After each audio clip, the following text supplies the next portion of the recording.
Have you not at some point in life been dorked?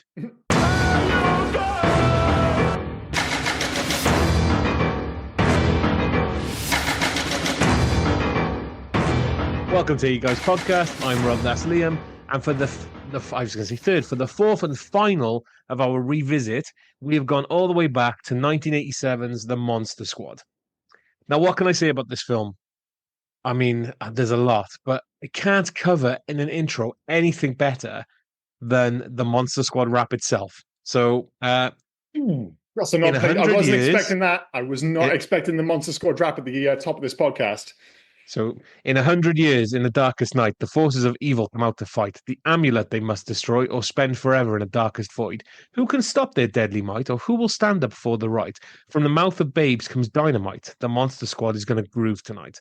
First came Dracula, now the Wolfman too. The mummy and the creature from the Black Lagoon. We need silver bullets, we need wooden stakes. Normal stuff won't stop them because they live on hate. Speak some magic words from a virgin's lips. Maybe that'll shake him, make him slip and trip. There's no turning back, gotta fight the fight. Yes, the Monster Squad is gonna jam tonight. Mama dear can't help us, Dad don't understand. No one would believe it, put it in our hands. Gotta stop those creatures, send them back to hell. Or there's no tomorrow, no Saved by the Bell. There's no place to run, nowhere to hide. Now it's time to see what you got inside. No evil will escape my sight. Yeah, the Monster Squad is gonna jam tonight. This ain't Halloween or some phony deal. They be playing for keeps, they be playing for real.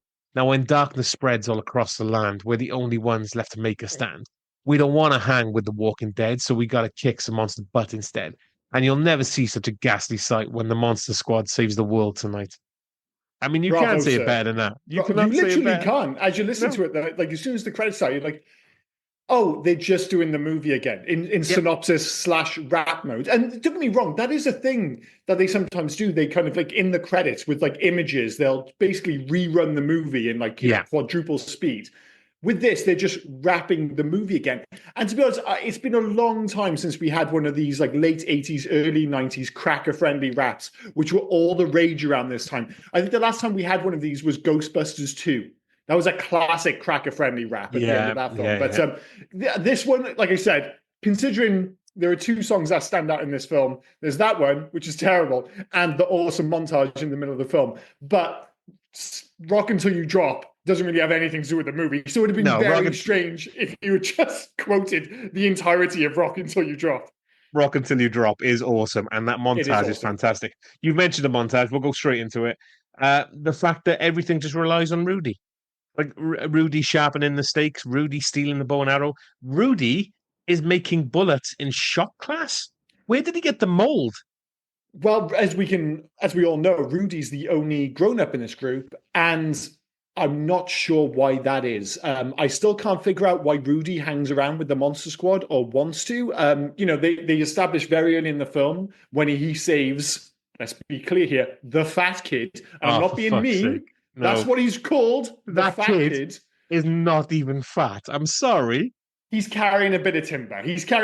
But kids are mean. So he's being bullied. And then what is supposed to be, I guess, the coolest kid in the world rolls up to stop the bullies from fucking with him. And don't get me wrong, I was trying to decide if Rudy's look was basically one of those cool by committee decisions, which I thought it was originally, because you had a lot of that in the late 80s, early 90s.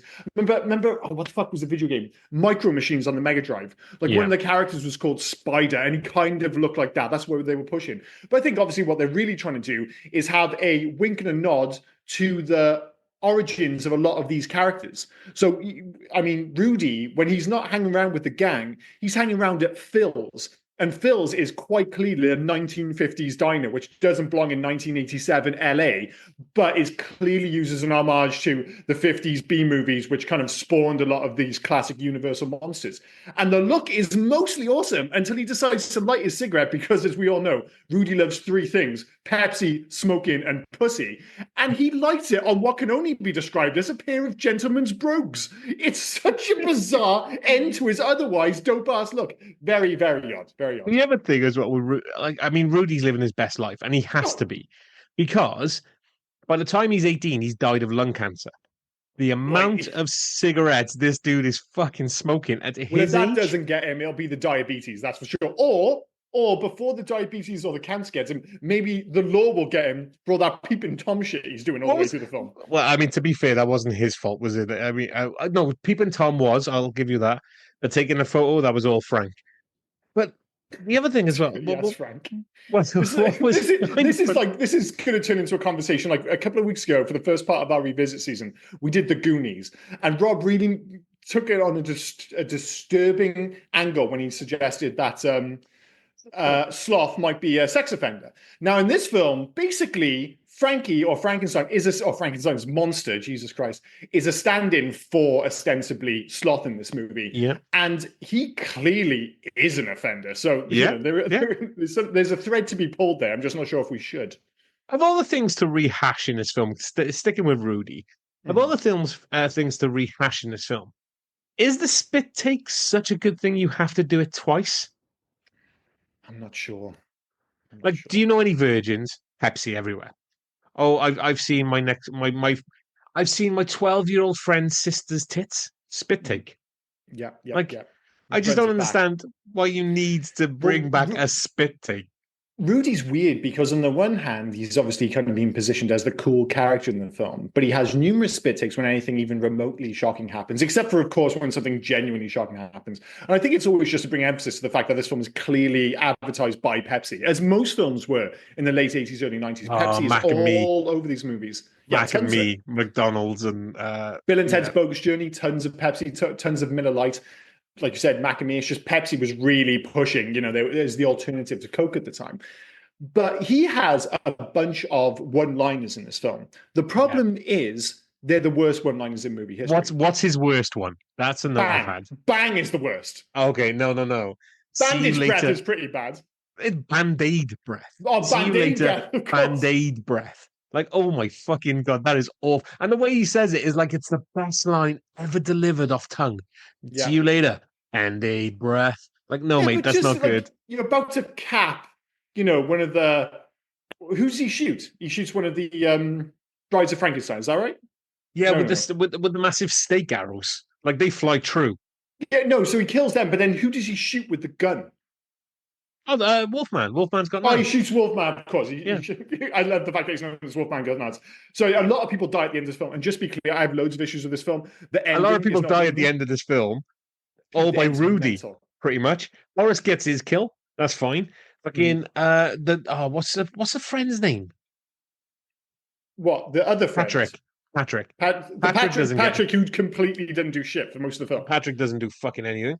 No, he doesn't. He's kind of like really established early in the film. You think, Patrick's going to be like his best friend out of the bunch, and he's going to play off Sean throughout the rest of the film. And then Patrick just kind of disappears. He's always there, but he does nothing for the rest of the film. Patrick, Sean gets a kill. I mean, sort of a kill. He does stab Dracula, but then Van Helsing then grabs Dracula and drags him into limbo. And that fucking... I'll give him a kill for that. That thumbs up is... I can't. I was trying to decide if that thumbs up was the greatest or worst moment in movie history. I do not know how I feel about it, because we'll get to it in a bit, because we will have to go back to the start. So I know we'll get to it. You said about Goonies, and I said last week, Monster Squad, looking forward to it, and loved it as a kid. I wonder if my kid will want to watch this one.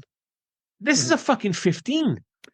Yeah, and not bizarrely, because of any of the violence or because of the monsters. It's because they wouldn't remove the references to Lisa being a virgin. That was the reason it got a 15. And you're just like, all right, they do kind of bring it back at the end of the film when she's reading the book with the German dude. And you find out that she's just been bullshitting that whole time, which is brilliant. It's such a teenage thing. That idea, like right up until the last second, you'll just keep lying. It's like, are you a virgin? Oh yeah, I'm a virgin. It's like eventually, it's like at the very last moment, it's like, this isn't working. It's like, yeah, I'm not a virgin. I'm not a virgin. Sorry. I love her in her mind why she's not a virgin though. Is just, what's that, sorry? I love her in her mind why she's not a virgin. Because Steve don't count. Like, hang on now.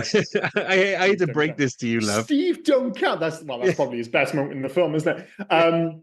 Not Steve, that is. I meant Patrick, of course. Patrick, yeah.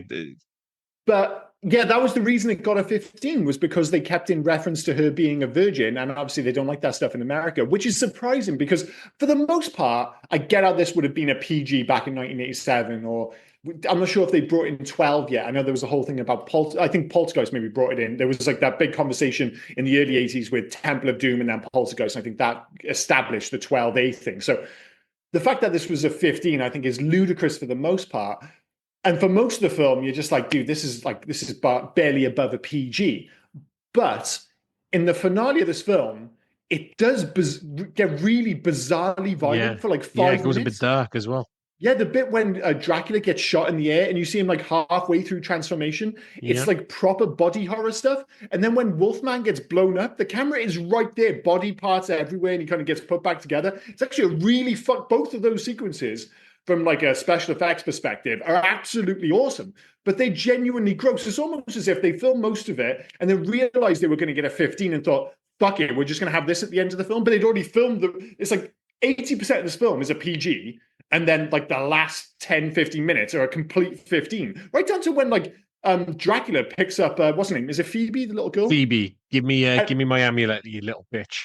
Like, it was like a direct reference to Aliens, which was released the year before, wasn't it? He says, give me the amulet, you bitch. And I was just like, the way he delivers the line and everything, I was like, this has to be a nod to Aliens. It's a strange ending, but if anything, the last 15, 20 minutes of this film are the film I want it to be for all of it. Now, I'm not saying I dislike the rest of this film, but it has loads of problems and it's a far from perfect film. It does have loads of problems, and I think we said with the Goonies, because we're going to compare it quite a lot because it's kids on an adventure. The Goonies, they went on a good adventure. We said they could have been more traps. Mm-hmm. They seem to fall into everything on the monsters. I've got the same thing. They did the same thing in the Goonies. They just keep falling down holes to success. Yeah, because it was Mary Ellen Trainor. Speaking of Goonies, hello. I'm starting to think she might be cinema's genuine cultural icon of the 1980s now. We made a joke about it for the longest time. I forgot again somehow that she was in this. And when she showed up, I out loud sat in the living room and went, get the fuck out of here. I said that out loud when I saw her. I was like, she's in everything. She's in fucking everything. So she buys Sean the Van Helsing's book. He instantly knows it's in German. Okay, that's fine. Yeah. And then that book, and Dracula just appeared and what's so funny is apparently Shadowbrook Road is this old thing. The coppers know about it, but they need a map. The kids need a map to find out where Shadowbrook Road is. Okay, that's fine. And it all happens. It's just so convenient. They go to old German man's house and he tells them, oh yeah, this apparently it's 100 years tomorrow. It's 100 years tomorrow night. And they just fall into it all. It's just, by the way, we befriended Frankenstein's monster. Frankenstein's monster has just arrived. That's absolutely fine. Dracula, sorry, I'm going off on a tangent here now. That's all right, no worries. Dracula revives Frankenstein's monster with the cane that seems to have just one use. Like he had that cane built just to be a defibrillator, I'm guessing. It's all very strange. And I've got that down as my biggest issue. Like the Goonies, the one thing beyond the fact that it's better directed than this film, it's better written. The Goonies is far more timeless. And not only that, it's much more relatable because what happens is they're just a bunch of kids and they fall upon this like amazing adventure that kids dream of falling upon. And you can almost see how it could all fit together. And that's how you imagine it happening in your head. This, on the other hand, the Monster Squad is so much more contrived. It's almost ludicrous. Yeah. Like you just happen to have a bunch of kids who are into monsters that live out in LA that, like you said, the book, like this needs to happen tomorrow. It just so happens that they fall out of the plane over this town. It's all so contrived. And the moment you stop and think about it, it becomes more and more ridiculous. Now, make no mistake, I don't care, but it is contrived when compared to the more naturalistic kind of, charm of the Goonies, I think. The only thing a couple of things. First of all, if it doesn't sound like it, I do love this film. I may have already said that in the previous. I'm a big fan as well, just be clear. Yeah. Yes, Goonies has better and more likable kids. Like, absolutely. I'll give you that. Yeah, better cast, yeah. But the one thing I will stick up for this film is, and I wrote that down as well, because as I remember it, but then I had to cross it out. I don't think Frankenstein's monster falls into LA. It just falls into randomly a lake Oh, I where, see what you mean. and I they see what you mean. rescue Frank, and then they end up because Gotcha. Van Helsing's thing is hidden in the house, and so Dracula was always going to go to the where the amulet is hidden. Got you. But Frank doesn't randomly just appear, like fall out of the sky into LA or Yeah. wherever it is. But that's the only thing I'm going to stick up for in No, regards to that, that's because the rest of it, completely yeah. that's completely fair enough. And as I said, I don't. A big part of the issue of this film. So we say so many times when we go to watch a film or go to revisit a film and we see 90 minutes, it fills our hearts with joy. There's nothing better than an old school 80s 90 minutes movie. Sure, you get short shrift with some character development, some plot development, some world building, but fuck me, on a Tuesday night, I could get my wife to watch anything if it's 90 minutes long. It could be the greatest movie in the world. Do you think my wife's ever going to watch The Brutalist on a Wednesday evening? It doesn't matter how good the fucking reviews are. It's 3.5 hours long. It's never happening. Whereas if I say, do you want to watch Cobra again? She's like, Cobra again. I'm like, it's 87 minutes long. She might fucking watch it again, even though she hates it. This, however, so if I see 90 minutes, I'm filled with happiness.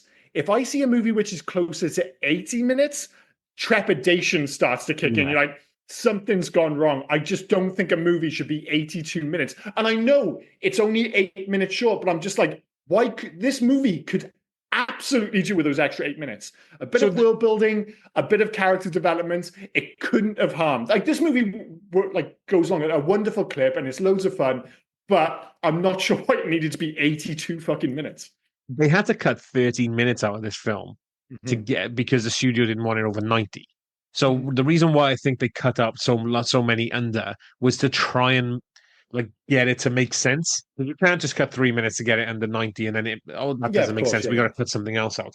So I think that's probably why you get it's so quick. Like all of a sudden, Sean can hear his parents fighting. He sees on the board that somebody's wrong about the book, and it's Mr. Alucard.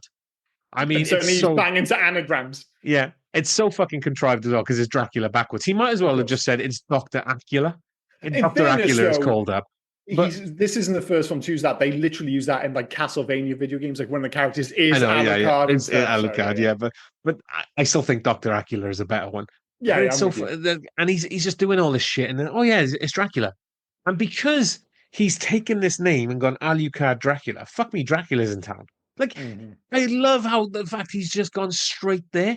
He's a monster lover. This coincidence that his name spells Dracula backwards. So he is definitely Dracula. Well, Sean's got to be seen to be doing something because he spends the whole movie in a slightly annoying way telling everyone and telling anyone listen that he's the leader of the monster squad. And it's almost like he's trying to kind of establish that because there's no actual reason for him to be the leader. Like he does, like you said, he doesn't really do much. But I guess, the other kids are kind of losers, I suppose. And, Rudy comes in kind of late in the day. Have we just kind of given up on the idea as to why Rudy has actually joined the club? I know I mentioned it earlier in passing. I think he's just so before we get to, because I wanted to say about the name backwards thing. It just made me laugh because I was thinking about that. If I rang up for the book and he put my name down, Robert, and he decided it was backwards, he'd probably think I was Mr. Soft because backwards my name is Trebor. So I'm just a fucking mint guy. Am I just a Mr. Soft? Sorry, that was a shit joke. I didn't really need to go back for that shit joke, but I had it written down. It was going to happen. It was going to happen. I was like, mine is male. I don't think I can get a joke out of that. So let's go with that. But I don't. So they kind of hit like Rudy randomly say because again, there's no hint as to why Rudy saves Horace. I'm not gonna as a guy whose body is built like Play-Doh. I'm not calling him Fat Kid. His name is Horace. So Rudy saves Horace. There's no reasoning as to why a guy who's meant to be this school, who's in junior high, so he's in a separate school to them, is saving Horace.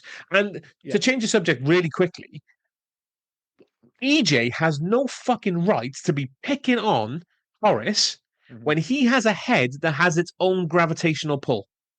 He does have a very large head. He's the kid from the Wonder Years, isn't he? That's why he is the brother from the Wonder Years, but he's also the dickhead kid from Tremors. Oh, yeah, of course.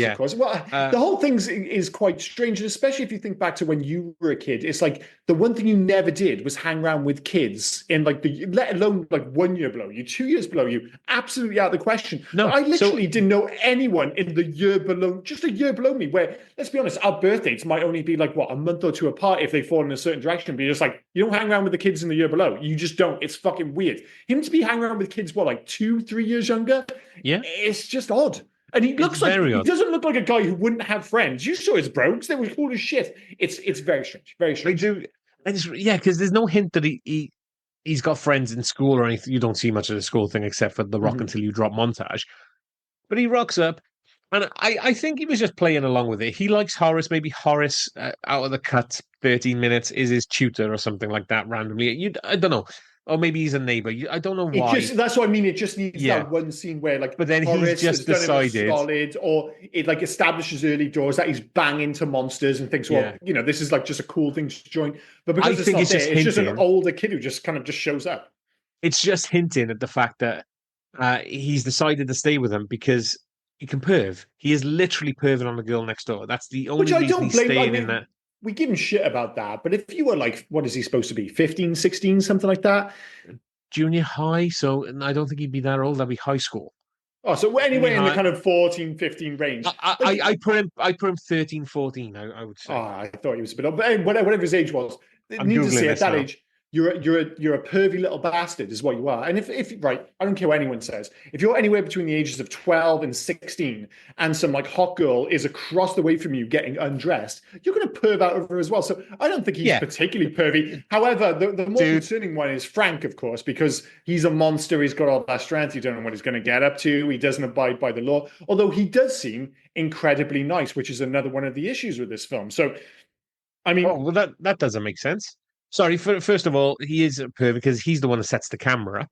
Frank does take the picture, but he sets the camera up.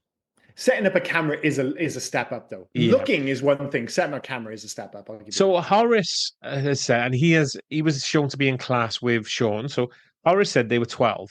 Okay. Mhm. Then they said Rudy was in junior high. Mhm. But the hinting that they're not in junior high. But if I look at ages, so junior high is between 11 and 14. Okay. I don't know how the school system works in America. I have no fucking idea. Yeah. Well, let's just assume he's like 2 years older. Like he's like 14. Okay, I'll give you 12 or 2 some years. Yeah, nonsense. yeah, okay, that's fine. But So maybe the anyway, end of like junior high. he's an outlier across the board though, because he dresses again very purposely like he's from the 50s. And that's one of the other things with this film. It's very much like we were saying earlier, there's a certain, even though it's set in the 80s, clearly, there's a certain timelessness to the Goonies. This, however, is very much not just an 80s movie, a late 80s movie. So in the late 80s, early 90s, there was a very specific fashion, which didn't run through most of the 80s. It didn't run through most of the 90s. It ran between like 87 and 92. And that is what you get with this film. And it's not just the fashion, but it's the lingo as well. So you get like terms like nards and bogus and the aforementioned dorked. Those kind of words, they only existed for like 5 years before they were suddenly deemed, lame, I suppose, for lack of a better term. But yeah, there's this unique period in time in the late 80s, early 90s where fashion just went in a weird direction. Everyone started using these very specific terms, and it was all, very dude and tubular, and everything was awesome. Everything was extreme. This kind of sits in that weird little bubble. So it is a movie of its time in many respects, but that doesn't mean, but at the same time, it's one that is celebrating cinema from the 50s, very specifically B-movies from the 50s. And you can see that in the classic Universal monster design. The only one who stands out is arguably Dracula. So, and that's because obviously he has a longer lineage, and there's the whole Hammer movie aspect, which I think this kind of leans into quite a bit. But the other ones, like, I love the Mummy looks great, even though the Mummy is by definition completely The Mummy is the shittest monster ever. Really is. Like, I mean, the Brendan Fraser one turned it into like fantastic, but if the original Mummy, where he's just wrapped in fucking bandages or band-aids or whatever you want to call it, he's awful. He got beaten by a bow and arrow to a tree. He is terrible. Although he gets quite sprightly when he jumps on the back of the truck, but then dies immediately.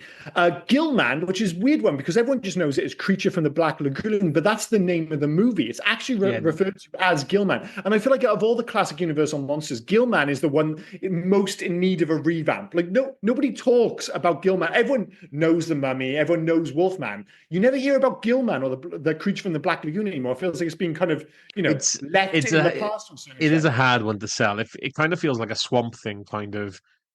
It does. So I just feel like there's a reboot there somehow. Oh, but I think the Wolfman design is awesome as well. You would turn it into a slasher, wouldn't you? You just turn it into a swamp. He's dragging people under the water and killing them in a swamp. So I But think that's what you despite do. the fact that they're all pretty cool, like Wolfman gets a bit more to do in fairness.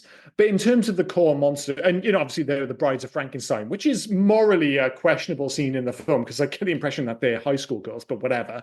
Um, the main two obviously are Dracula and Frankenstein. Now, I actually think, despite the fact that he makes an array of really dumb decisions, starting with the fact that he puts so much faith into Frankenstein, or we keep calling him Frankenstein, it's clearly Frankenstein's monster. We'll call him Just Frank. call him what they call him. They call him Frank. Frank, Call we'll him call him Frank. Frank. Yeah. So he puts all his faith into Frank down to the point where he's like, "You go get the amulet. If you have to kill the kids." Straight away, Frank turns heel. Turns heel against the heels, if that makes sense. So he turns face. He turns face. Yeah, turns face. Yeah. Why does Dracula have any faith in Frankenstein or Frank as a bad guy? Because immediately he shows up and he's just the nicest monster in the world. There's no like scene where he's like, oh, there's an element of threat and then Phoebe wins him over. As soon as he shows up, he's just like, I am the nicest motherfucker on planet Earth. And you're just like, immediately it turns into the Little Rascals. And by the way, the Little Rascals references I don't get. Like, that's the only reason Eugene and his dog are in this movie. We mentioned the fact that Rudy's in this film, which is odd because he's a bit older. Little ass Eugene with his dog. Why is he in this film rather than another kid their age? It's dumb as shit. Don't get me started. Like, there's no reasoning as to why they've invited him in. Like, Phoebe is related. And the fact that fucking Army comes because he sends a message in crayon. Like, we'll get to all of that. I actually fucking love that. But that's it's bananas, good. But they're not going to cut full on tanks. It literally says, "Dear Army, help. Monsters love Eugene." It's crazy. They pull them all off the front line by the looks of it. What's going on here? Where's Eugene? That's just another nod to 50s B movies. All those movies, when you go back and watch them, they all had the army in them, and they're just like, if he just writes a letter in crayon, I think it is very self-aware, but it's also silly as fuck. My issue, I don't have the issue with that because I think it is like a cool nod to 50s B movies.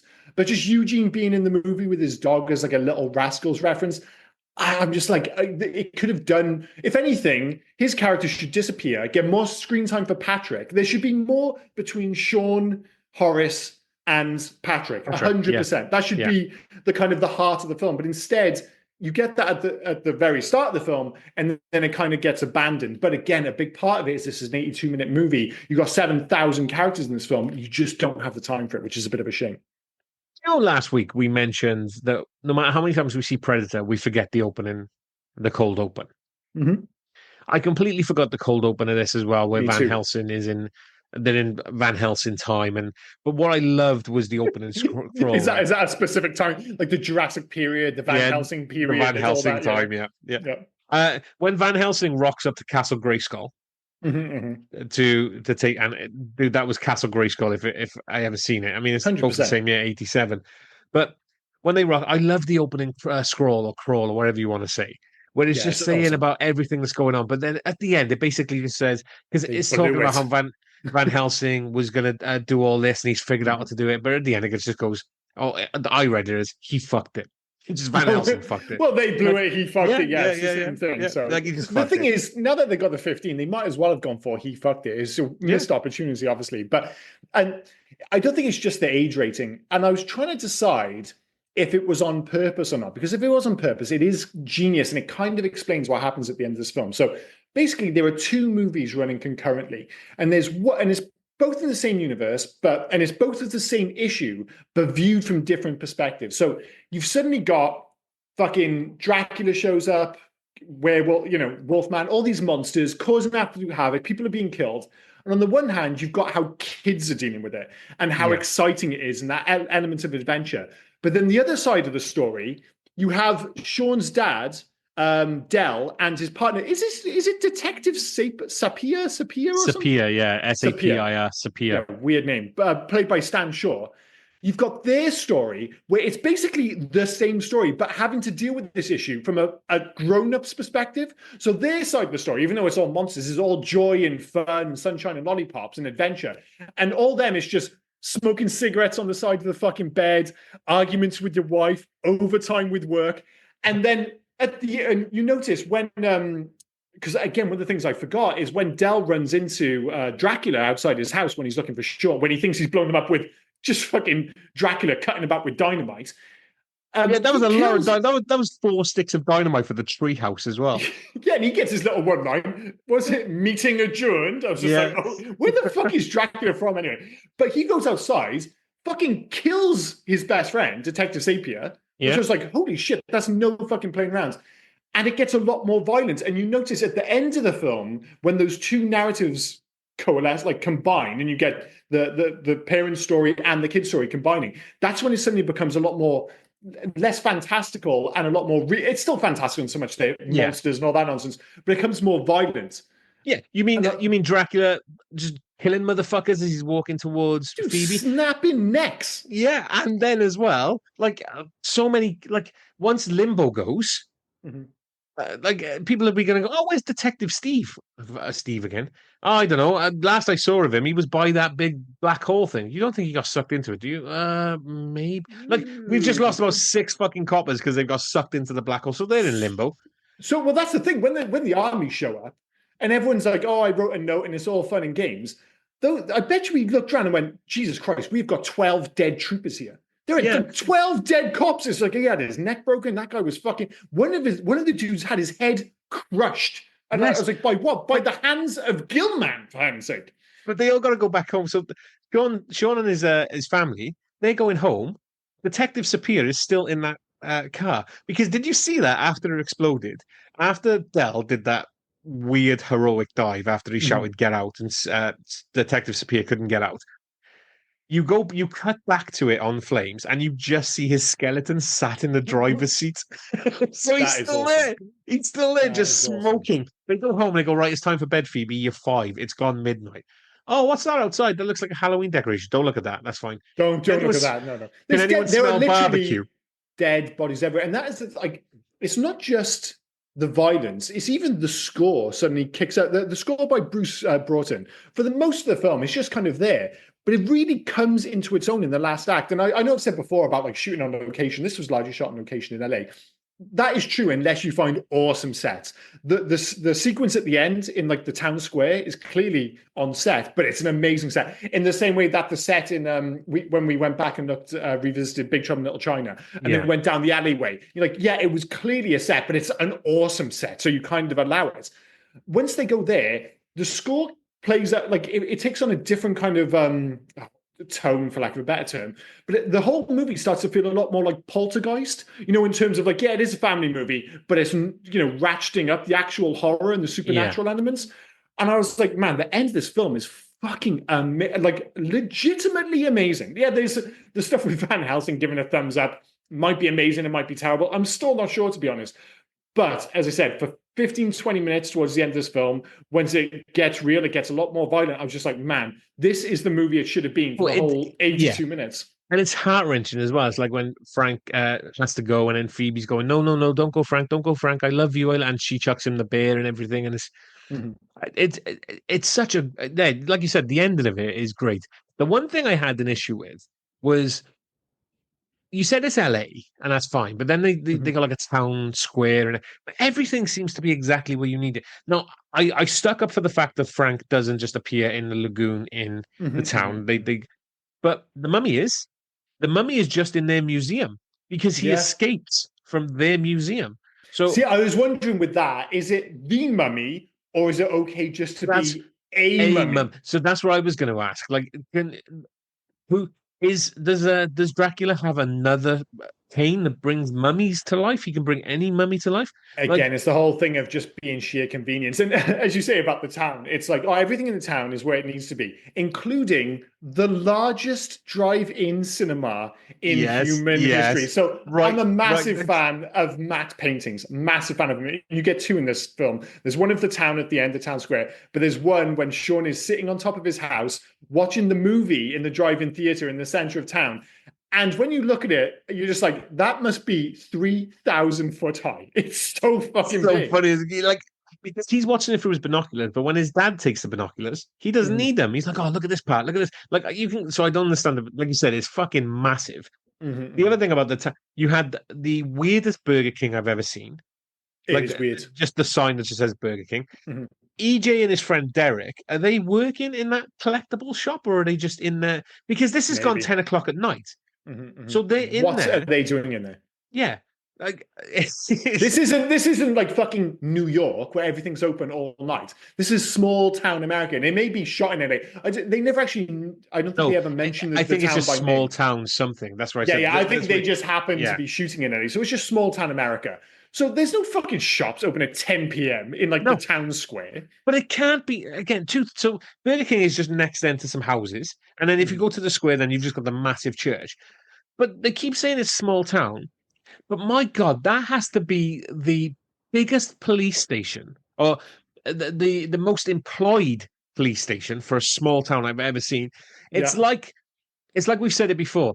It's like whoever hired all the coppers for this police station did the hiring for the security guards at the Commando Commando. Mall. Yeah, of course Yeah, it was Commando. yeah, That's the perfect example. yeah, Yeah, yeah. where you're it's some local mall, and there happens to be 72 guards there. Like, where the fuck what are they all guarding? What the fuck is going on? Yeah, same as this small town. Usually in a movie, you are like, oh, well, it's a small town. You have like 3 cops. I was thinking of something maybe even like Twin Peaks or something. Maybe you have a Yeah. few people working on a desk, but essentially you have like 4 or 5 cops max. This town, they've got cops to spare. 17 get killed by Dracula as he's walking down the fucking street. 70 get killed by Dracula. They've lost 6 because they've gone through the fucking limbo hole.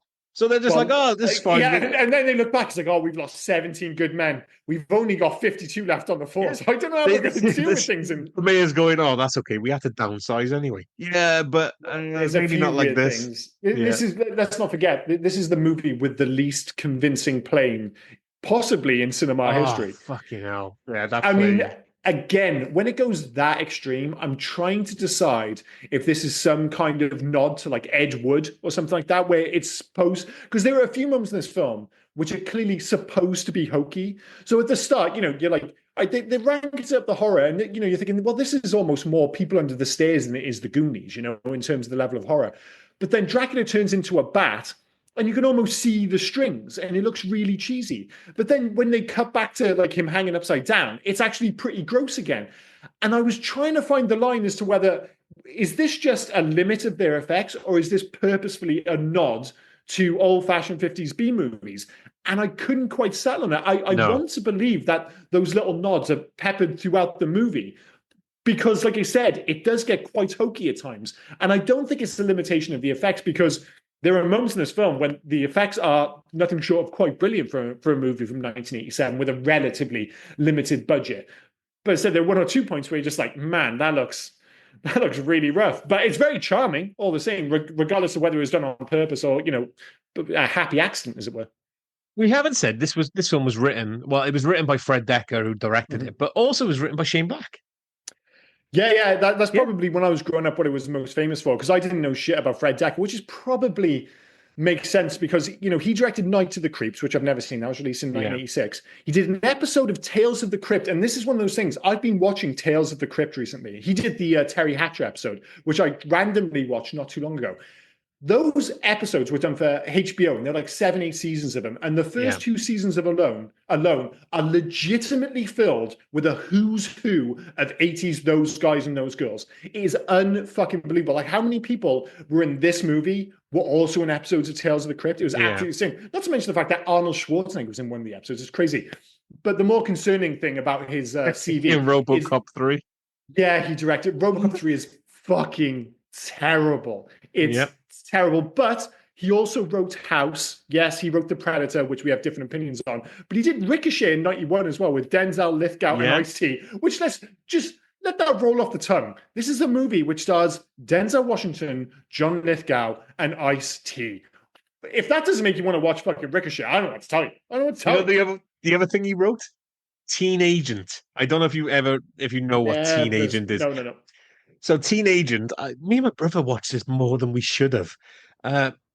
It was about a kid who was going to a kid, right, played by Richard Greco. So it was about high school students who, in real life, was 47 years of age, who is on his way to France with his school for a trip, and he gets confused naturally for a secret agent who shares his name. Classic. So then you have a lot of people trying to kill him. and he's been given like Q like gadgets and stuff. But it turns out he'll save the day. It's fine. Do you remember Linda Hunt? She's the very the dwarf actress. What was so she was in like NCIS LA, but she became famous for playing was it a Vietnamese man named Billy with Mel Gibson in a film with Sigourney Weaver back in like the 80s? Wow, that was a hell of a sentence. That That's was. a lot of words, yeah. That was. But anyway, she plays a hit woman, and fucking hell, if I can find this film, we might have to watch it. I will go on. I'm not gonna lie, your description is not convincing me that it needs to be watched. I'm not going to tell you it's the greatest. I'm not going to tell you it's Wraith or anything like that. But it's. I'm not going to tell you like I did last week. King of the Kickboxers, fucking amazing. Need to watch it. I tried to rewatch King of the Kickboxers in a week.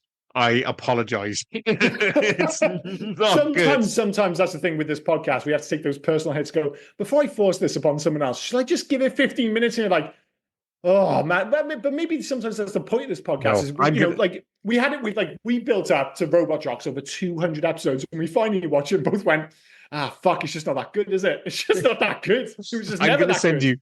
I'm going to send you the opening for King of the Kickboxers. The acting is anyway, but this isn't good. But it's one of those things. Teenager is one of those things that needs to be. Yeah. So basically, going back to it, Fred Dekker is a guy who has had a lot of misses over hits. I want to say.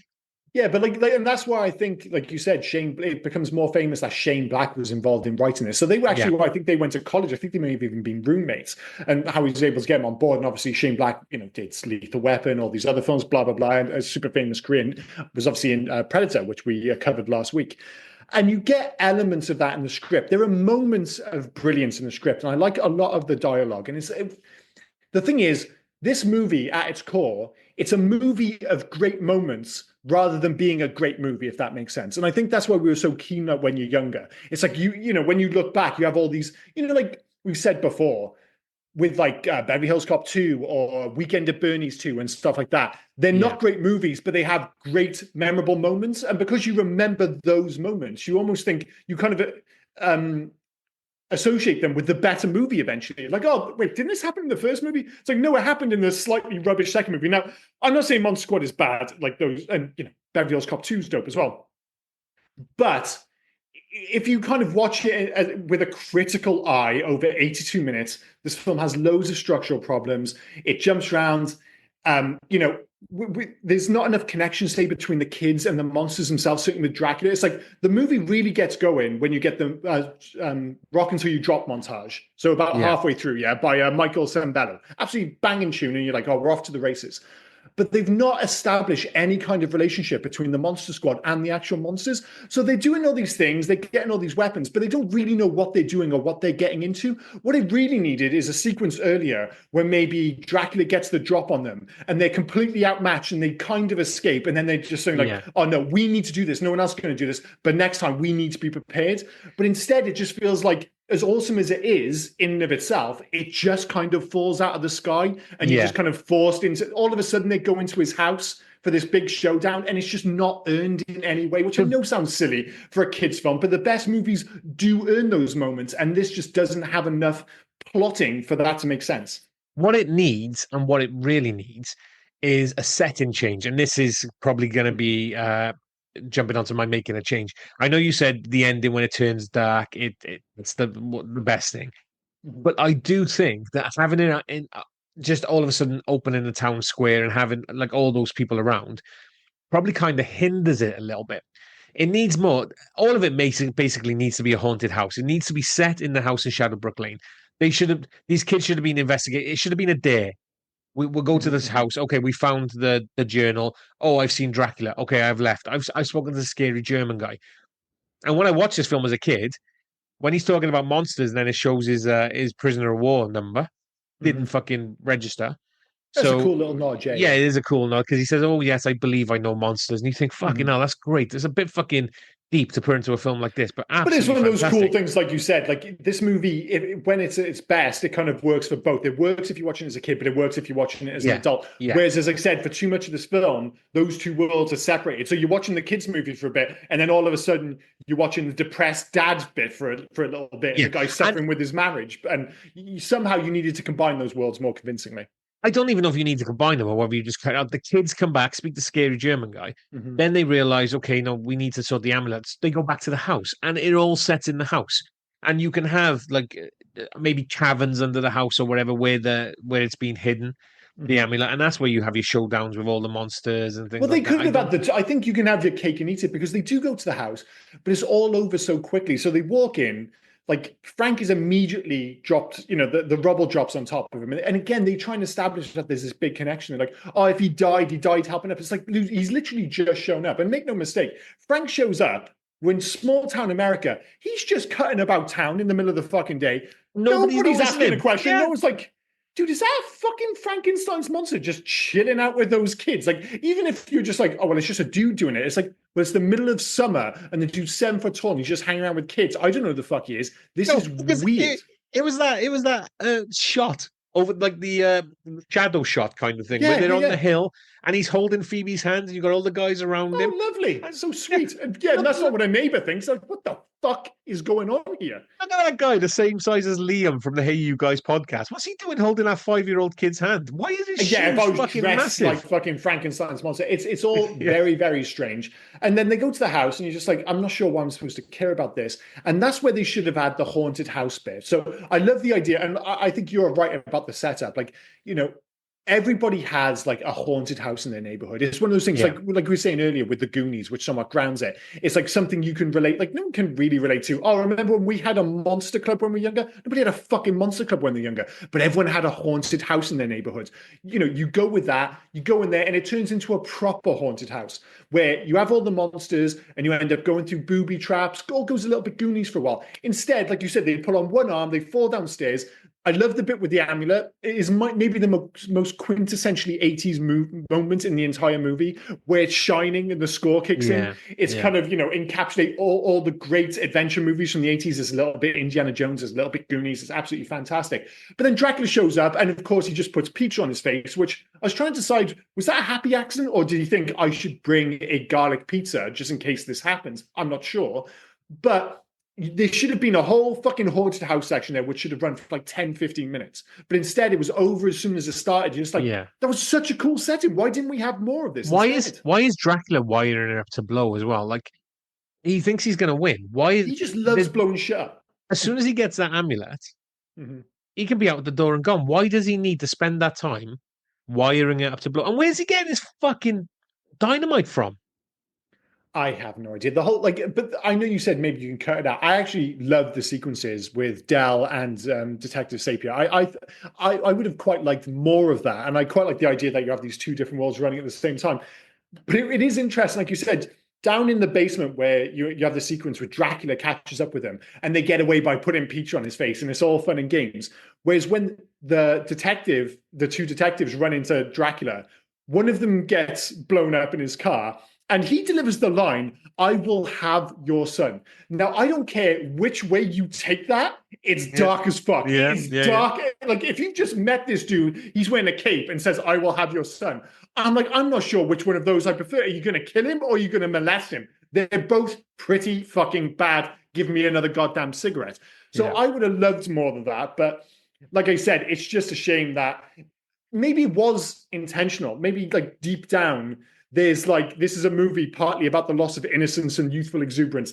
I just don't think it's that clever. I think it's maybe a happy accident. I wish they kind of dug into that a little bit more. Did you recognize the human werewolf? The human werewolf? No, I didn't know. So it's so I've known John Grease for years. He used to be Brutes in The Pretender, right? I love it because he's credited in here as just Desperate Man.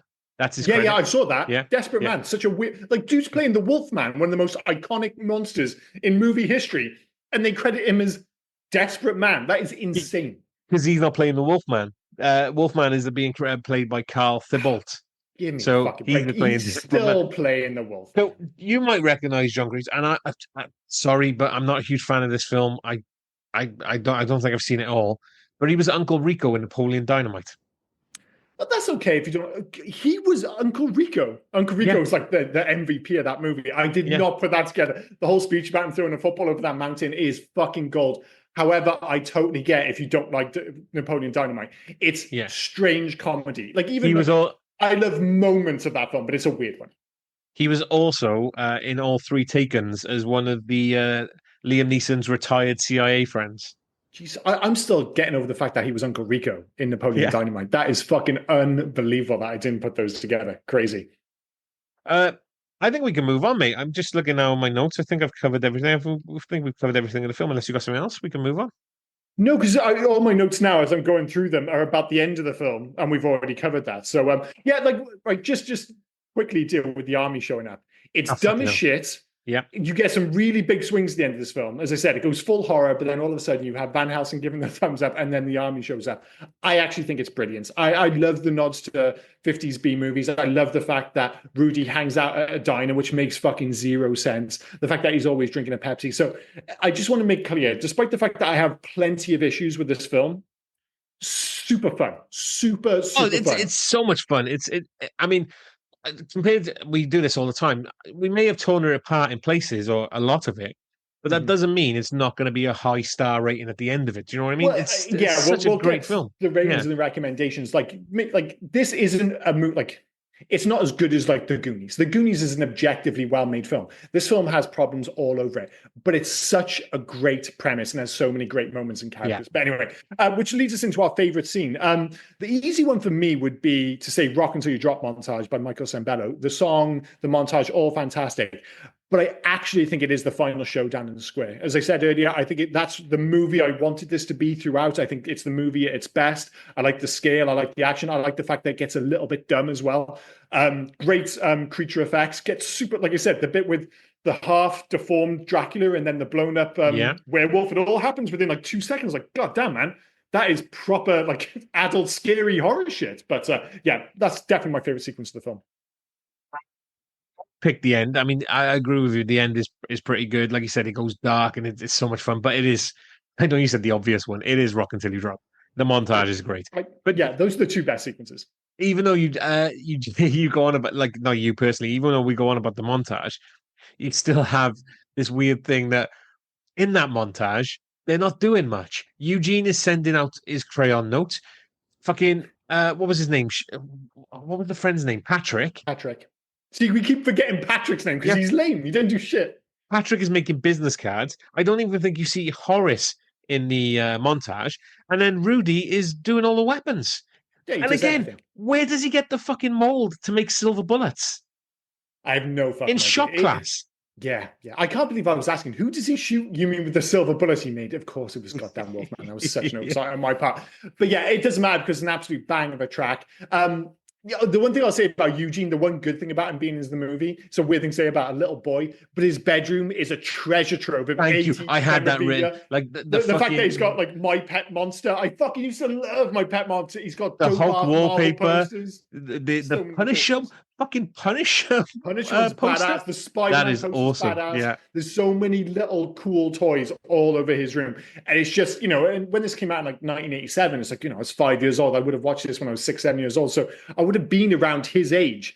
And, you have a lot of those same toys. So, yeah, from a nostalgic perspective, Eugene is essential. From a movie and narrative perspective, shoot the motherfucker out of a cannon. So, yeah, tricky one there. Yeah. In terms of loves and hates, my 3 loves, number 1, bringing together all the Universal monsters. As I said, whatever you might have, for all the issues I have with this film, the premise is magnificent. Which gets to, this will take us into Hug to the Future, of course, but it's just a great idea to have all the Universal monsters in one place, especially where you can have fun with them in a movie, a kid's movie. Number 2, fun tone that captures both sides of the monster invasion, the grown-ups versus the kids. I love the fact that you see both sides. Can I say Stephen King rules t-shirt? I fucking love Sean's t-shirt. We're both massive Stephen King fans. And I have very seriously considered buying that t-shirt in the past. And number 4, I'm going to sneak one in, that fashion and lingo that straddled the late 80s and early 90s. That reminded me like so much of my own childhood. And, whenever I see kids like riding around on BMXs, just immediate nostalgia bomb for me. So you don't see it enough in this film, but they are riding around. It's not bikes. It has to be BMXs. They're just cooler. Yeah. They're just cooler. So those are my loves. For me, you've already said it, the monsters look cool. Great effects for the monsters. And like I said, even though The Mummy is shit. He still looks good. He looks great. Yeah. It's not nothing. We're not criticizing their interpretation of the Mummy. It's just like you said, up until the reboot in '99, the Mummy is just inherently shit. Kind of like the same with zombies until they went. What's his name? 28 Days Later. You always looked at those zombie films. You thought, I only have to walk quite fast to get away from them. Yeah. It's like mummies are even lamer because they don't kind of bite you and turn you or anything like that. They just kind of stumble around and look clumsy. So yeah, but looked awesome. That's the same. Rudy's look. Rudy is cool. No matter, I've always thought Rudy was cool. What do we feel about the Brogues? Because the Brogues, honestly, in the past, I've been critical of those. As I get older and I see the leather jacket, the jeans rolled up, and I see the Brogues at the bottom, I'm like, Rudy, you motherfucker, you've done it again, buddy. He is definitely, he's missing a hot rod, isn't he? That's what he's missing. Absolutely. But yeah. And because it made me laugh more than it should have. My third love was Steve Don't Count. It's a great shout, yeah. Steve Don't Count. Oh, yeah. Sex with Steve, that definitely doesn't count. The monsters and the amulet, that'll understand, right? Of course. I'm still technically a virgin. Why doesn't he count? Was he small? Maybe. Can you be so bad at sex that you don't count as sex? I love that idea. Was there no break-in of a hymen? Is that why? Like, I just like the idea that like it's just if you're so bad at sex that technically you can say it didn't even feel like sex. Yeah. Or maybe it is just the fact that he wasn't packing much heat. Who knows? Yeah. In terms of hates, number one, Dracula's ill-advised faith in Frank. So, excuse me, who is it who plays him? Oh God, I forgot his name now. Oh, Frank. No, Duncan Riga. Duncan Riga, yeah, I would have said Riga. Yeah, he's otherwise fantastic in this film. And obviously it's not his fault. The accent's a little bit all over the map, but we'll allow that. But for the most part, he's fantastic. I just don't get him or his character's kind of obsession with like, oh, we've got like Frank is our guy.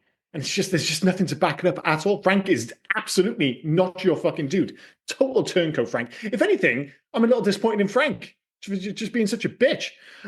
Number two, everything in this movie just kind of happens with little rhyme or reason. Like as we said at the earlier in the podcast, it's all a tad contrived, this truth be told. But that's what happens when you try and squeeze it into 82 minutes. And I never actually thought about that. I think you're probably right. It's like if you want to cut it below 90, once you start cutting certain things, unless you can do reshoots, you suddenly get to the point where for this to make sense, we've got to actually cut more because you can have a whole scene where you're like, well, we'd like the scene, but they reference 2 or 3 things which don't make sense if we've cut other sequences. So I think you're absolutely bang on there. Number 3, do they make enough out of the Universal monsters? Maybe a slight missed opportunity. As great as they are, I would have liked to have seen more of Gilman or the Creature of the Black Lagoon. That's the problem. You get a lot of Dracula, you get a lot of Frank, quite a bit of Wolfman, and then the other two are just like, okay, you're there, but now you're not, kind of thing. It's I think of like you get the Creature of the Black Lagoon gets his awesome like he crushes a copper's head, and then he just walks straight into Horace's bullets, which does lead to one of the, we're talking about like Rudy being the cool kid. He tries a bunch of one-liners. They're all fucking lame. And then Horace gets his moment where he caps Gilman and then turns around, my name is Horace. And he also gets Wolfman's Got Nards, the most famous line in the movie. Horace doesn't actually do much other than just deliver the fucking banging lines in this film. So Horace, you've knocked out the goddamn park, kid.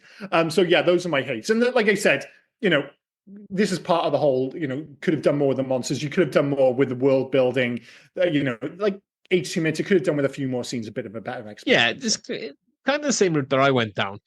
Nobody noticing Frank, like nobody noticing Frank was very odd. I mean, he's fucking massive. You could have had like people running away from him or anything, but that was very, very weird. Mm-hmm. And this is jumping onto kind of something that you've said as well, but how quick they jumped to, okay, monsters, let's go. Just let's go. Let's move on. That's fine. We got to do that. And then finally, EJ bullying with that head just doesn't work for me. You're really not happy with him bullying Horace at all, are you? No. In fairness, and make no mistake, at least it is proper old school 80s bullying. As soon as they roll in, they're all just calling him fat kid, including his friends. I know. And how do they step it up from there? They drop the F-bomb. You used to get in all the 80s movies, faggot. That was just one of those, that was carpet bomb to most kid-friendly movies. Oh, you faggot. It's like you used to get in Bill and Ted, all these things. Crazy. They were my 3. Oh, fair enough. Any alternative titles to this film? There's got to be a few, right? Yeah, we got a couple. What have we got here? Go to the top. Argentina, the anti-monster squad. No, no, oh, that's overthinking it. It's terrible. Brazil went crazy on monsters. Yeah, I kind of like it. Denmark, my best friend Frankenstein. That puts too much emphasis on Frankenstein. Yeah. And it's not Frankenstein, as we said. It's Frank. It just becomes more and more confusing the more you talk about it. Finland, Horror Gang. That's okay. Germany, Monster Busters. Yeah, I wonder what they're going for there. Yeah. Greece against the super team. In fairness, sorry, just bring that up. I'm not sure if you remember the posters and the tagline. They referenced like Ghostbusters specifically. It's like, oh, you called the Ghostbusters for ghosts. Who'd you call for monsters and all that jazz? They were totally leaning into that. I'll say it again. Greece against the super team. My apologies. No, terrible. Yep. Hungary, the monster team. It's okay. Italy, Monster School. No. The problem is that Monster Squad is a fucking dope title. You're just not going to better it. Serbia, Squad versus Monster. That's okay, actually. Turkey, Horror Club. It's okay. And that's it. I've already said Monster Busters for something else. Yeah, that's pretty much it for. Well, I think we're sticking with Monster Squad. I think that's fair to say. Any facts for this one? Yeah, there were. I had some up. There you go. You said about Duncan Riga doing work as Dracula. So in 2006, Wizard magazine made a list of the 100 greatest villains of all time. Dracula was ranked as number 30 on the list, but surprisingly, it was for Duncan Riga's performance in this film. His performance was chosen over all other versions of the character. Riga's Dracula is still considered to be one of the absolute best interpretations of the character. Listen, he is great in this film. I'm just not convinced he's the definitive Dracula. There is one very obvious alternative. But hey, man, I'm all for. Listen, he is great in this film. I don't think he does quite enough to be the best. I don't think of him as being the de facto Dracula. But yeah, solid all the same. But yes, a big shout, big call. The scene where Dracula lifts Phoebe up and screams was done in one take. Duncan Riga wouldn't wear his red contacts or fangs around the 5-year-old Ashley Bank because it was scared her too much.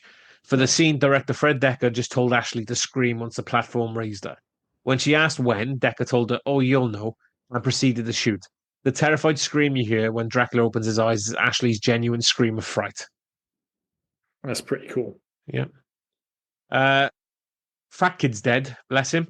Actor Brent Shalem, who portrayed Horace, tragically died of pneumonia 10 years later in 1997. Oh, that sucks, man. Yeah.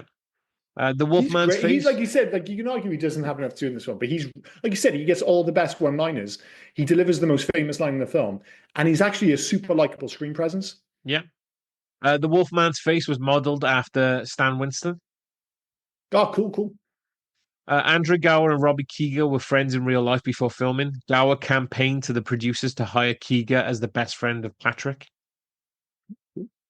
Yeah. Seth Green screen tested for the role and even read with Andrew Gower, who was cast as Sean. The two became good friends after that. Yeah, sure. I mean, Sean's perfectly fine in this film, so I'm not sure that, but yeah, I could see him in that role totally. Ashley Bank turned down a role in Fatal Attraction to play Phoebe. I just love the fact that a 5-year-old has options. Yeah, I'm not going to do that Fatal Attraction film. I'm going to do this. Yeah, if you're going to have like a little kid in this film, what they need to be is like basically they're going for the whole Drew Barrymore and ET template. You rock up, you do a couple of scenes, and you need to just be super cute. Mission accomplished. She's mega cute in this film. There's a poster of the Return to the Living Dead visible on the wall in the clubhouse. Dustin Diamond, who played Screech in Saved by the Bell, had a small role as a kid who tried to trade baseball cards with the boys, but this was later cut. I was going to say, Jesus Christ, I feel like I would have noticed him. He's got a very specific look, hasn't he? Yeah. More posters on the wall. The movie came out 6 months after another movie by Shane Black, Lethal Weapon. Not quite as successful as that one, dare I say? Nope. The movie is not based or is a remake of The Monster Squad from '76, the short-lived TV show about wax figures. Which we only found out about last week. I had no idea that existed. Yeah. It's almost like remember like Ghostbusters and Ghostbusters? There was like Ghostbusters and the real Ghost. They had called the cartoon The Real Ghostbusters because there was already a Ghostbusters cartoon which had like a giant ape in like a hat and all that jazz, like a gorilla. And it was just like, what the fuck? It's bizarre. It was kind of like that, but I just never heard of Monster Squad, the TV show. I'm gonna leave it on this last fact that I'm about to Cool, say cool. Go for because it. it can't get any Mhm. weirder than this. I'm looking forward to this now. Ryan Lambert, who plays Rudy, is an Mhm. ordained Lutheran minister and officiated Frank Stallone's wedding. Yeah, that's pretty weird. That's pretty weird. That's a deep cut on every level. It's very 80s as well, isn't it? Everything Yeah. about that is incredibly 80s. The only thing more 80s is if it had actually been Sylvester Stallone marrying what's her name from Rocky Four? Bridget Nielsen. Bridget Nielsen. That would be that kind of imagines being the most 80s wedding of all of them, perhaps. Did you know Frank Stallone was a singer and he basically sung a bunch of songs on Sylvester Stallone Yeah, soundtracks yeah. for He's, films? he's Yeah. on loads of the movies from the 80s in particular. Crazy. In terms of How to the Future, so where we ask the question, remake, sequel, Let It Die, Leave Well Alone. I'm not sure if any 80s movie, other than maybe RoboJocks, is more perfectly suited to a remake. Now, that's not me being critical of this film. I would just love to see, because I'm not like, I like this film a lot, but it's like I said, it's not like The Goonies, it's not like Back to the Future. I'm not beholden to it in the same way. It's not like sacrilege, the idea of remaking this film. I think it's an absolutely great premise. I would love to see someone have another crack. I'd love to see Shane Black go back to it as a writer and bring back the Universal monsters. I just think it's inherently a fantastic concept. And I do think, as much fun as this is, I can imagine it being done better, put it that way. And I think this would be absolutely perfect for. I don't want to see a legacy sequel to this. Do a remake. The only problem is now kids in 2025, they're insufferable little cunts, aren't they? That's part of the problem. So you would have to go be really careful with the cast. I would go as far as say, set it in the fucking 80s. Set it back in the 80s. Like, don't, like, have it set, like, basically really remake this film. Set it in 1987. That'd be dope. So with technology the way it is, I think if you're going to do things like this, they always have to be a period piece. So it always the 80s or something like that. Yeah. So and I'm gonna bounce back off what you said. I'll bounce off what you said, which is absolutely. If there was a film that we have done that is rife for another sequel, a remake, it's this. The 100%. premise of this, and you could do so much more with the world. This definitely needs a remake, or I argue, a mini series where you get the introduction of each monster every episode, and then you get the build up at the end. Get J.J. Abrams on it or something like that. He feels like he's the kind of guy who would make this, and you could kind of bring in a name like Shane Black because they get, but as they say about J.J. Abrams, he was still bringing the money. And whether it be like a 8-episode TV show, I would prefer it personally just to be a movie, like a 2-hour movie. But I would take anything basically. If J.J. Abrams is going to do it, I want it to be a mini series because that boy can start a TV show, but he can't fucking finish one. Well, you know how to finish one. You finish it the same as this with Van Helsing, the thumbs up, all that bullshit. I want all that back. I want the army showing up, just looking confused as fuck at the end, but really just pan over the dead bodies and be like, Jesus Christ, today. Or follow Phoebe as she goes back home and they find the detective outside burned to a cinder. Smoking. You got Phoebe going, can somebody smell barbecue? Oh, no, that's Detective Satir. It's fine. I want one of those, like, I want the same film, only I want the end to feel more like, what's it called? Time Bandits. So it's like, Phoebe finds the body and she looks around and her parents aren't there anymore. And then the camera just zooms out.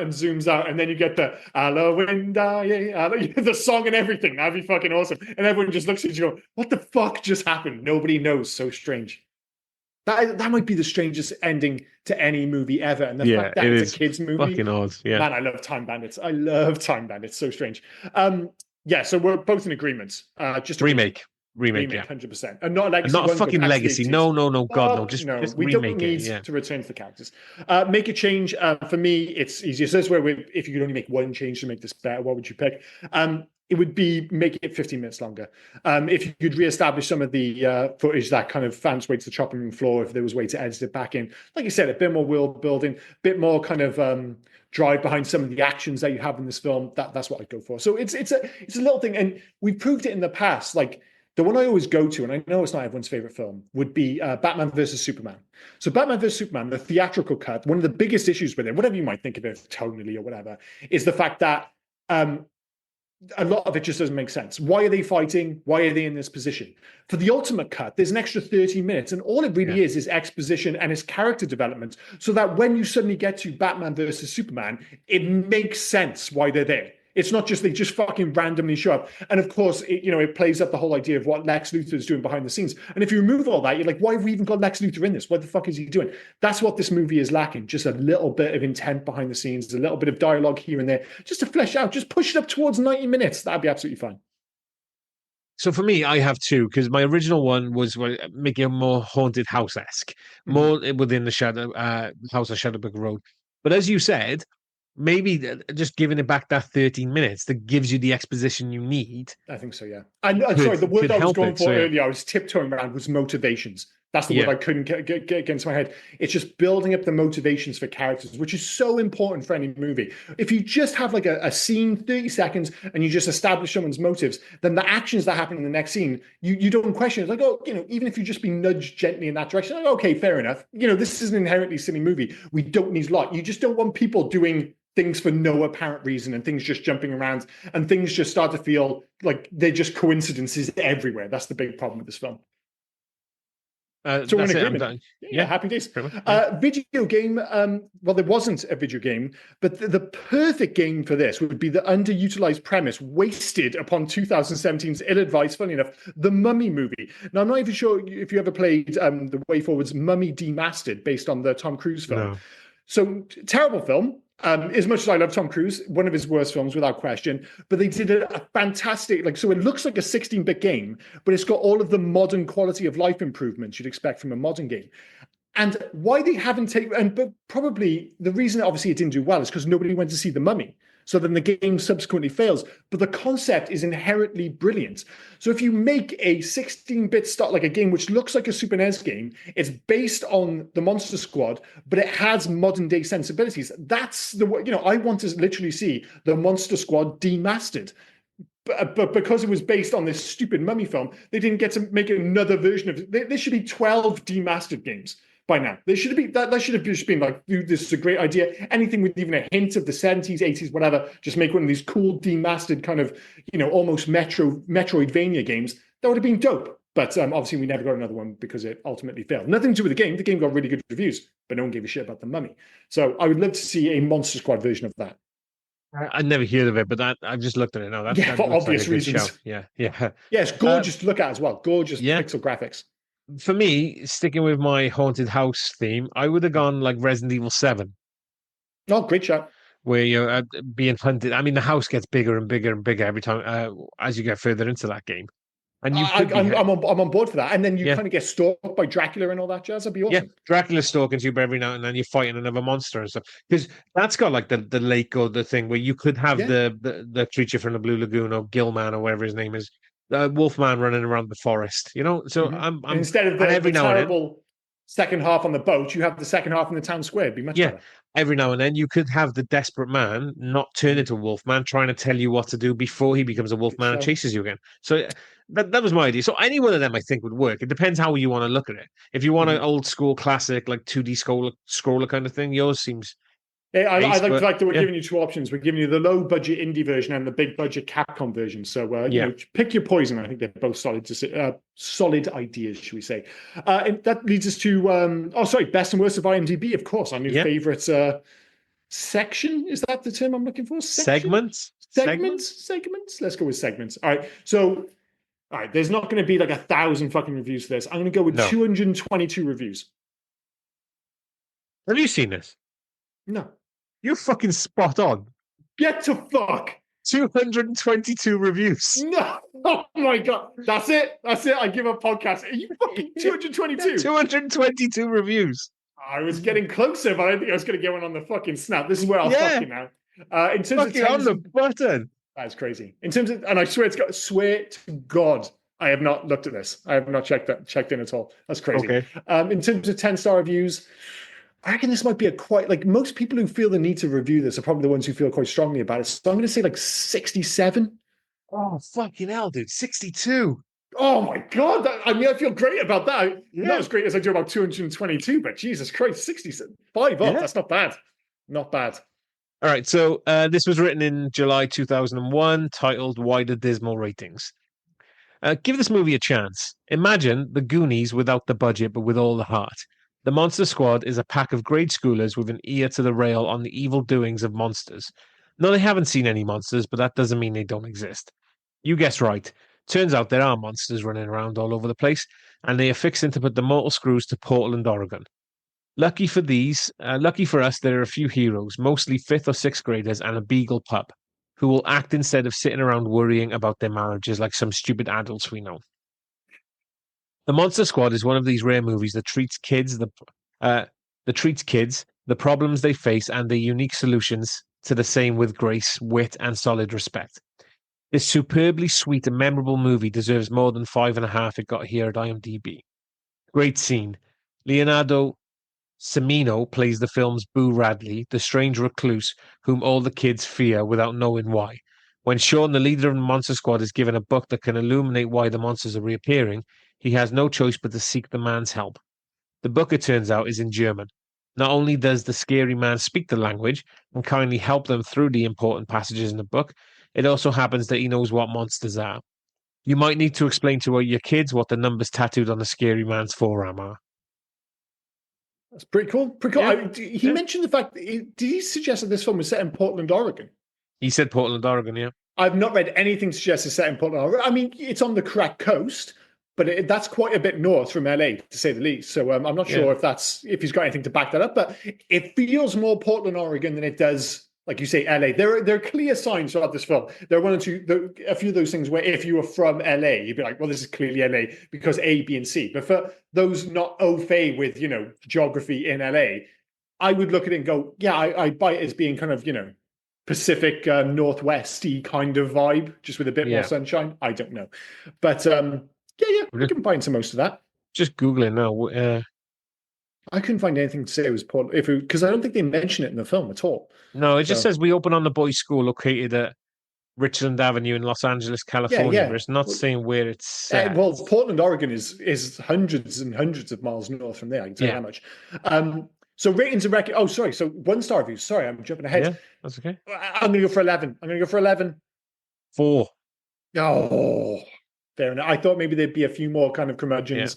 Like, giving this film 1 star. I mean, 10 stars is, if anything, a bit much, but I can see why people are so attached to it. Who the fuck's giving this 1 star? Well, we'll find out right now, I guess. Yeah, it's a gentleman who wrote it 5 years ago, September 2020. Pretty recent. A character asks if a 5-year-old girl is a virgin during the film. That tells you all you need to know. Awful, and not even for the reason I put in the title of this review. The film is annoying and boring. Too many face shots of Dracula seems super strange. The action was not there, just the after effects of the action, in quotes. I think this was some kind of rush job to rip off the Goonies or something. Just lame and not meant for children or adults. Toilet trash, and rats are most likely the target audience. The same guy who directed RoboCop 3 directed this film. That tells you how much the producers valued this trash.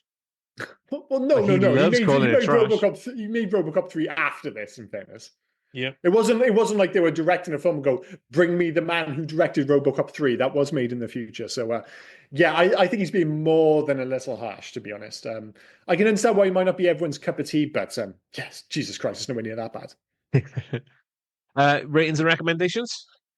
Yeah, so this one's a tricky one for me because for a lot of the film, I was sitting on 3 stars quite comfortably, but I'd forgotten how much I loved the last act of this film. Yeah. Really loved the last act of this film.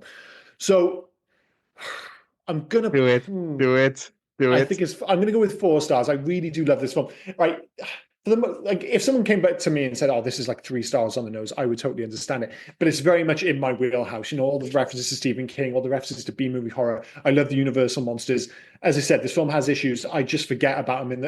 If you opened with it and maybe if it got weaker, I'd stick with 3 stars. But, this is one of those ones where I tip to around 3.5, but I'm going to go with 4 because I like to round up or round down. I like to, commit to one of the numbers. So I'm going to say 4 stars. In terms of recommendations, though, I'm actually going to say no. If you have, fond memories of this film, feel free to go back to it. It's still a great watch. I just think, if you didn't grow up with this film, I'm not convinced it's going to be everyone's cup of tea. Like you said, I always think of the guys in work who aren't massively into movies. Am I going to tell them to watch the Monster Squad the same way that I told them to watch the Goonies? I can tell no, because I had a conversation with them where I said I was doing this for the podcast, and one of the guys said, should I watch this? And I went, I'm not sure, because it's on Amazon Prime right now, and I'm just not convinced they would love it. In the same way where I feel like if I tell someone to watch The Goonies, for instance, and they come back and say, I didn't like it, I was like, well, that's kind of your problem. It's a really good fucking film.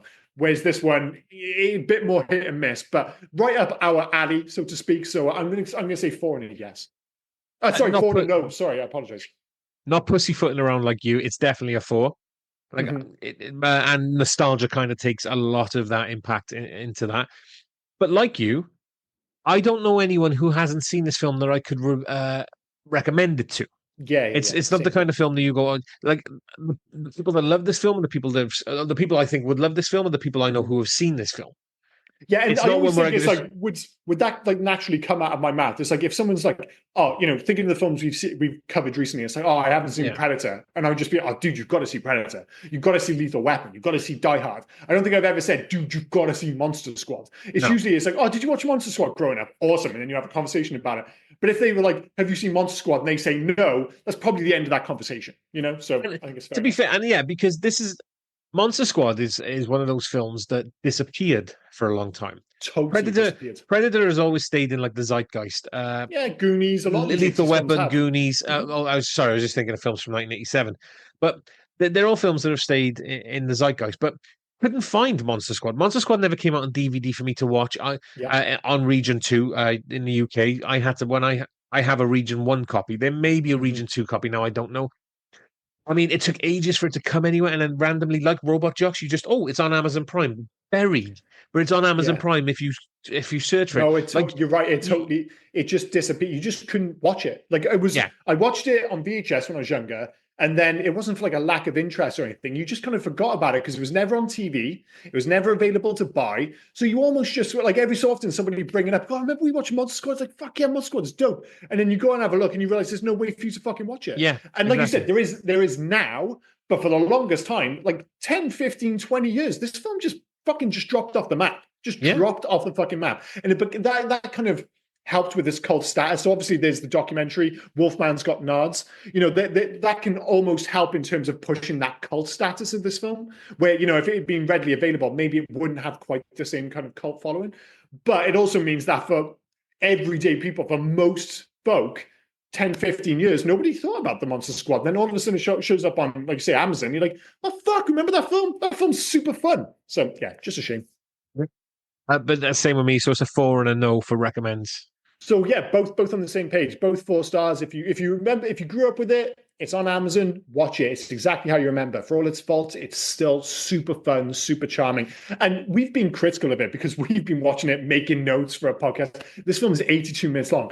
You won't stop to think about the questions. You'll just be like, man, this film's fun. Dumb as a bag of fucking hammers, but it's super fun, aesthetically wonderful. Yeah, great stuff. And as we already mentioned, a couple of absolute bangers, and the score is great as well. Yeah. So my choice next week. So that was the end of our revisit season. We are planning on doing another revisit season down the line where we'll go back to, I think it was our movies 10 through 20. We're going to pick some of the ones from there because we realized maybe our 10 through 20 podcasts are actually better than our 1 through 10. Yeah. So yeah, a bunch of absolute bangers, but we're going to give that a fair old kind of break. Maybe we'll look at that around 250. Who knows? We'll get to that. But we're back to business as usual. So it's my choice. The year is 1991. 1991. A couple of bangers in that year, but... Yeah. Go on, give me... The director is Peter Hewitt. Not sure if that's going to help. No, that doesn't ring a bell. One of the stars is going to give this away. Let's just say it's a movie which incorporates much of the same slang used in this movie. It's another one of those movies. I mean, that still doesn't help. Okay, one of the stars, this is probably give it away, is Alex Winter. 91. Mm-hmm. Oh, fucking Bogus Journey. Are we doing Bogus Journey?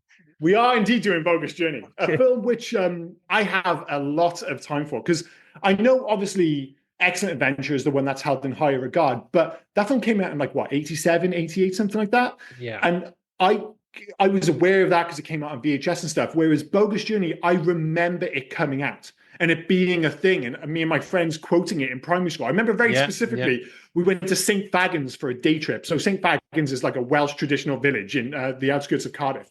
I went there for a school trip, and we were all dressed in this kind of Victorian garb, and they were taking us into classrooms, and this is like what it was like to be a Victorian child in rural Wales and all that. And we were all just quoting Bill and Ted's Bogus Journey, and I just remember it being a big thing. And every time I've gone back to watch it, and admittedly it's not been for a while, That film, again, a film with its faults, is absolutely fucking bananas. For a start, a huge part of it is based around Ingmar Bergman's 1957 black and white Swedish, fucking high concept. I'm not even sure you wouldn't call it a horror. The Seventh Seal. I mean, what the fuck is going on here? So it's a bananas film. It's got a fantastic soundtrack. The faults would be as much fun to talk about as its successes, but it's a film I have very fond memories of, but one I haven't seen for a long time. And seeing that we've already done Bill and Ted's Excellent Adventure, in case you want to go back and listen to that, I can't remember. Fuck knows what episode it was. But I thought it's, and now it's felt like about the right time to go back and revisit the second one, which arguably I have more of an attachment to than the first, just because of when it came out. No, totally agree, because this is one of the ones where I think I've said it in the past. For some reason, I owned more of sequels than I did of the originals. I had Rambo 2. It's fair to say. I had Rocky 2. I had Temple of Doom. I had Bogus Journey on VHS. Didn't have Excellent Adventure. Which has led to some weird things, like you having which I totally get. You have like a real soft spot for Rocky 2, despite the fact that it's kind of rubbish. But if you grow up and that's the one you were watching loads as a kid, I totally understand how you'd have that attachment. Episode 27 was Bill and Ted, so it was that long ago. Yeah, we went earlier on that. Jesus Christ, that could end up being revisited at some point. But no, I've got a bit, and I watched this I want to say, I'm sure I watched this in the cinema. Oh, really? Awesome. 91, yeah, my mum would have taken me. I want to say that. I could be just doing revisionist history. You've got a week before we cover this, so you can go into your mind palace and have a think about it, and update us next week. Let us know if you actually went to the cinema or whether you're just making that the fuck up. So I could be making that. Could be. If that's not a reason to join us next week for Bill and Ted's Bogus Journey, I don't know what is. At 8 years old, I probably bought the ticket on my own as well, with my own money. But yeah, a little entrepreneur going to see fantastic movies at the cinema. Anything else before we wrap this up? No, mate, it's getting close to dinner time, so I think I'm going to end it there because we recorded a bit later than usual. Glancing over the clock and your face saying, "Listen, if I don't feed my wife soon, she's going to fucking kill me." I totally understand. Okay, I've been Liam, he's been Rob, and you have been listening to the Hey Guys podcast. Cheers, guys. Bye-bye. Cheers, guys. Bye now. Oh, and before I forget, where can folk reach us if they were so inclined to? Well, you can actually reach us on Hey You Guys 80s at Facebook, Instagram, and on Twitter. But if you want to send us a mail, do heyyouguys80s@gmail.com. Send us in your recommendations. Send us in your thoughts about any of the episodes. Just literally talk to us. We'll have a one-sided talk with you on the podcast. Yeah. We're nice folk. Get in touch. But no, cheers, guys. Bye-bye. Cheers, guys. Bye now. Hey, you